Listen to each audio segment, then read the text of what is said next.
ایک روز شوہر نے پرسکون ماحول میں اپنی بیوی سے کہا، بہت دن گزر گئے ہیں، میں نے اپنے گھر والوں، بہن بھائیوں اور ان کے بچوں سے ملاقات نہیں کی ہے۔ میں ان سب کو گھر پر جمع ہونے کی دعوت دے رہا ہوں، اس لیے برائے مہربانی تم کل دوپہر اچھا سا کھانا تیار کر لینا۔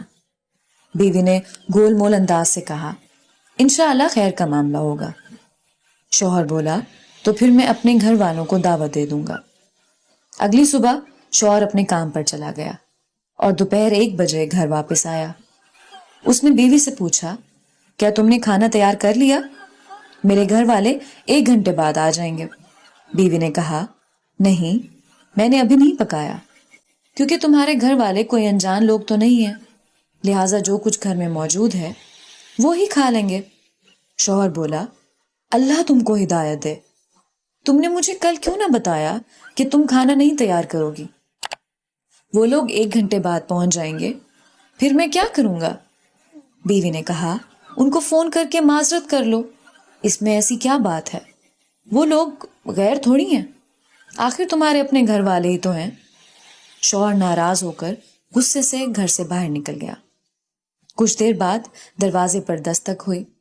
بیوی نے دروازہ کھولا تو یہ دیکھ کر حیران رہ گئی کہ اس کے اپنے گھر والے ہیں، بہن بھائی اور ان کے بچے گھر میں داخل ہو رہے ہیں۔ بیوی کے باپ نے پوچھا، تمہارا شوہر کہاں ہے؟ وہ بولی، کچھ دیر پہلے ہی باہر نکلے ہیں۔ باپ نے بیٹی سے کہا، تمہارے شوہر نے گزشتہ روز فون پر ہمیں آج دوپہر کے کھانے کی دعوت دی، یہ کیسے ممکن ہے کہ وہ دعوت دیکھ کر خود گھر سے باہر چلا جائے؟